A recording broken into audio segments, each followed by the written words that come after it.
LGBTQIA community. They are not from the teachers. How many of them are professors? How many of them are bureaucrats? How many of them are judges? How many of them are doctors? Yes, they are underrepresented.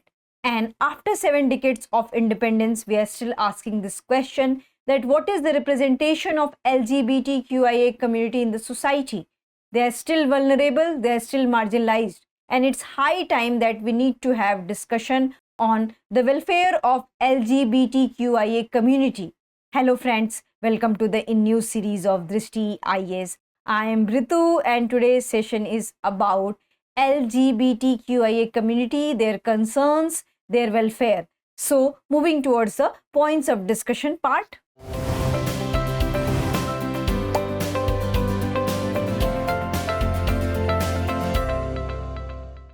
First of all, we are going to discuss the news, then we are going to discuss the background, that how they are historically recognized, and then we are going to discuss the problems associated with the LGBTQIA community. After the problems, we will try to find out the solutions, that what would be the tentative solution and what we can suggest to the government. And after that, we will discuss the practice question for prelims. Before that, you have to like, share and subscribe to the Drishti IAS channel. Moving towards the news part. So on Tuesday, Ministry of Law and Justice had formulated a committee, and the committee numbers are 6-member committee.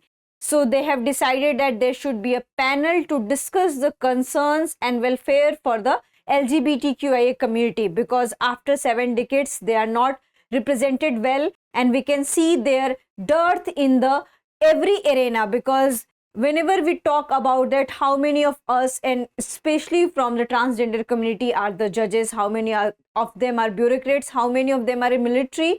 So what we find that their numbers are 0 or sometimes 1 or 2. So for this large community, these numbers are not satisfactory. So it's high time that government must think about their welfare. And recently in the 2023, the Supreme Court had also said to the government that there should be the panel to discuss the concerns and challenges related to the LGBTQI community. And on the recommendation of the Supreme Court, the center has decided that there should be the panel for the welfare. So moving towards the next slide. Next slide is about the background. So in this slide, we are going to discuss that how they are historically recognized. Since antiquity, they are the part of our society. The Khajuraho temple also states that various scriptures talk about the homosexuality and their homogeneous nature of the people's orientation and their sexuality. But what had happened that when Britishers came to the India, they treated it as a crime. And in 1861, under Indian Penal Code, section 377, what it stated that this is an unnatural thing. And if a person who is from the same gender performs any kind of sexual activity with the same gender, it is considered as a crime. And till what we can see that 2070, it is considered as a crime. So after 1977, in fact, in the independence and before independence, their topics are not widely covered. Though Ambedkar had discussed about the condition of homosexual people and how they should be treated, but when it comes to the constitution formation and when it comes to their welfare, the focus had been not given to such kind of the community, and they are underrepresented, they are neglected, and they are ignored since 1977. In 1977, Shakuntala Devi published the first study on the homosexuals of India, and the study named as The World of Homosexuals. And after that, in 1994, they were legally granted voting rights as a third sex. And then in 2014, the Supreme Court of India ruled that transgender people should be treated as the third category of the gender. So what we can see that in 2014, which is just a decade ago, they have recognized and they have got this right, and they should be treated as a third category of the gender. So it just a decade back. And in 2017, Supreme Court gave the country LGBTQIA plus community the freedom to safely express their sexual orientation. Before that, they were not very much vocal and expressive about their sexual orientation. But 2017 Supreme Court has given this right that you can be vocal and you can freely express your sexual identity or sexual orientation. So this saga continued till what we can see. This saga continued till 2018, and on 6 September 2018, the Supreme Court struck down the part of Section 377, and it has decriminalized the same sex. And any person who belongs to the same sex and they want to have sex with the same gender, they can have. This is not criminal offense. So what we have seen that in 1861 it is categorized as an unnatural sex and it is categorized as a criminal offense. And since 1861 they have got this right in 2018, which is very recent, that whatever they are doing, whatever their sexual orientation, it is not a part of the crime. So this is a very long battle and long struggle for the LGBTQIA community. And in 2019, Parliament enacted a Transgender Persons Protection of Rights Act. This is also very new phenomena, and after the almost 7 decades of independence, they have got an act especially dedicated to their welfare, especially dedicated to their rights. And last year we have seen that in 2023, in October, Supreme Court has not given legal mandate to the same-sex marriage, and they have not even right to pursue children, not to adopt children, not to perform any kind of surrogacy kind of thing. So there's a long battle ahead of the LGBTQIA community in terms of the marriage, in terms of the adoption, in terms of the surrogacy. So they are still vulnerable and they are still marginalized, and they often face discrimination. Coming to the challenges, that what kind of challenges they have. So the first challenges is the social discrimination. So what we have seen that if a person is born as a third gender, and if a person's sexual orientation is a lesbian, gay or asexual, the person is always facing this what you can say the social discrimination. The people always give them different kind of the names and they tease these kind of the people. So they often face social discrimination. Then lack of representation, LGBTQIA. In the discussion only in the introductory session, I have already said you that their representation is very much low in every sphere, when it comes to the judiciary, when it comes to bureaucracy, when it comes to the academics, when it comes to the every arena, their representation is really low. So lack of representation is another big concern for the LGBTQIA community. And then in bracket of the mental health issues, because they have been often family boycotted, socially boycotted. And in such situation, any person can feel mentally harassed, any person can feel mentally depressed, because what we have seen that whenever we see them on a railway station or on a traffic lines, whatever see that people see them with a very different eye, and they often tease them, they don't treat them respectfully. And even a person who is born as a transgender, their parents does not treat them well. So these kind of the situation made them very much vulnerable, and also the mentally vulnerable, and they often face sexual abuse also. And then unheard voices of the rural LGBTQIA community. In Delhi, in Lucknow, in Bangalore, in Bombay, you can see the queer pride, and where people are marching towards their rights and they have this kind of rally. But when it comes to the rural India, people are not expressive about their sexual orientation.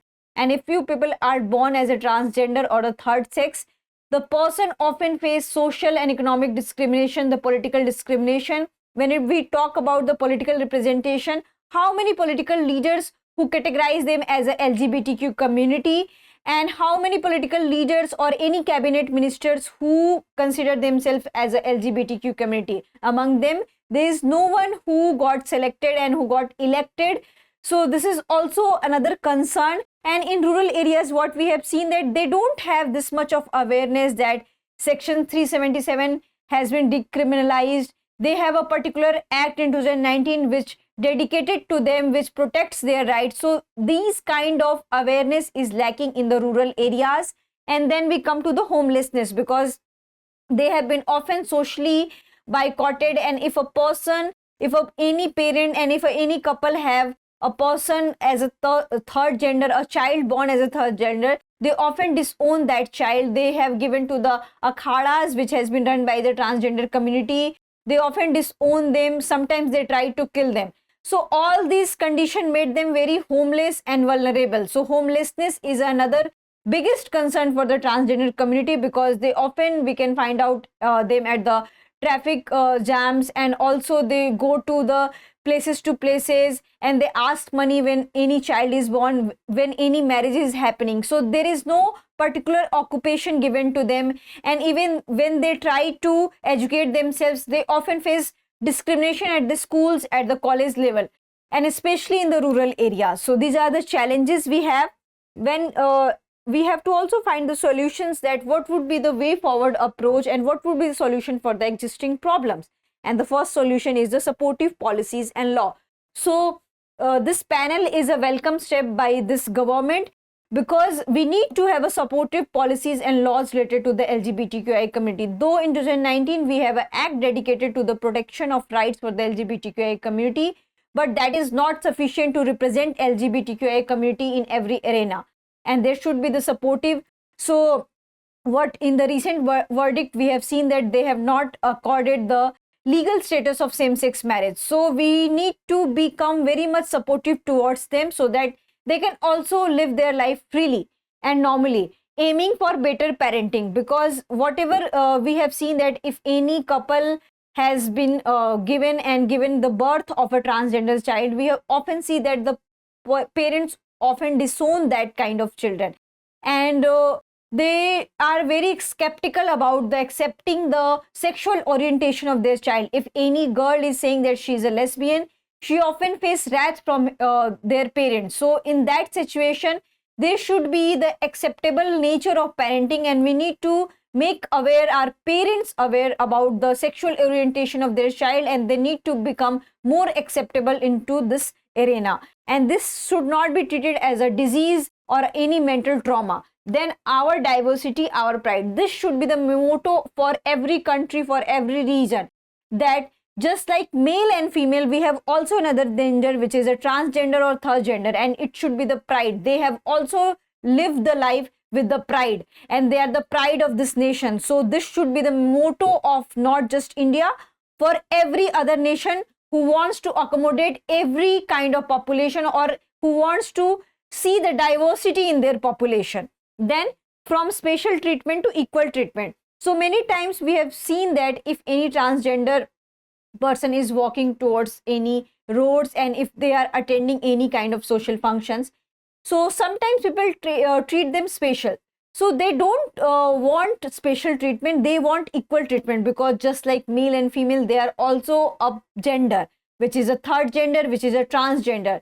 So they should be treated equally, and there should be not distinctions that they are from the transgender community, so they should be given the special treatment. If we will normalize this particular thing, that they are also a different kind of gender like us, then the equality should be promoted, and people will start treating them equally. So they don't need special treatment, they need equal treatment. So our focus should be that there should be the equal treatment. And these kind of things, we can see that recently the Congress has released a manifesto, and in that manifesto we can see that they are talking about, if they will vote it to the power, they will recognize the civil union.